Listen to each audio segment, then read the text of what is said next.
Okay, everybody. Tonight I would like to do the review off of the Boondocks Freedom Ride or Die.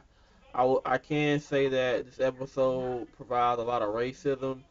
I know the Boondocks has a whole lot of racism in it, but this is something they haven't really, I would say, done before.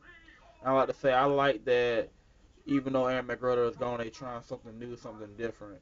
And I can say I thought when they did the preview for this episode that I would actually hate it, wouldn't like it, but actually it's pretty good. I like the fact that they showed us for the newer generation how racism was back in the South, even though us growing up now didn't see how it was. It gives gives us an interpretation of how it used to be back in the day. How they showed it on this episode, as I heard from my elders, I can tell it's a whole lot worse than that. But that's just a taste of how everything was. I can say that Granddad he didn't want to be on the Freedom Riders bus. Um, the guy kept holding him back from they want to do nonviolence, which I looked up the Freedom Riders.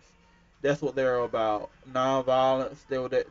That was their way of showing the white person that they ain't had to go, jump the violence just in case, just because something go wrong, something happens. And I like that the guy kept holding him on the bus, for doing something that he believed in, even though at the end, even though the white man said it at the end, saying that make sure these guys are never hurt, but they still went to prison, went to jail for it, and the guy still singing the Freedom Rider song over and over. I like that, at the beginning, Granddad talks about how this happened when he was younger. Um, at the time, he was trying to go to Chicago. He was trying to go north when he got on the wrong bus and went south. Uh, when I first saw it, I thought, I don't know why I was thinking about this, but have anybody seen the movie called Freedom Riders, which is about this teacher? She's she helped these inner city youth like learn how to educate through school. That's what I thought it was about, even though it had the slavery kind of feel to it. Like I say about this, we didn't see Huey or Riley. It was just mainly on Granddad. I can't say Granddad. He can fight. He back when he was younger, he was throwing down. But I can't say this episode had, taught a lot to us that fighting really leads you nowhere. Fighting can only get you hurt or killed.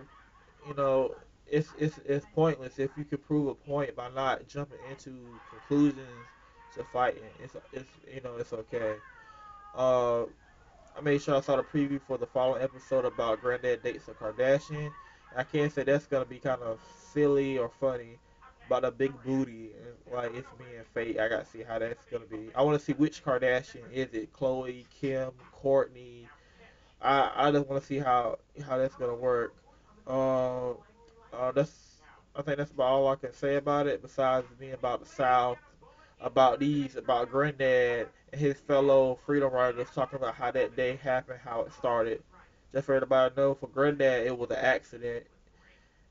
He was trying to go to Chicago, while the wrong bus he got on was going to South, going to Birmingham, Alabama, which during that time Jim Crow was around, and it really gave black people a hard way to go back and forth. And I think that's all I'm gonna say for that. And I thank you guys for viewing my videos. I hope I get a lot of views, likes, comments about this. All right, thank you.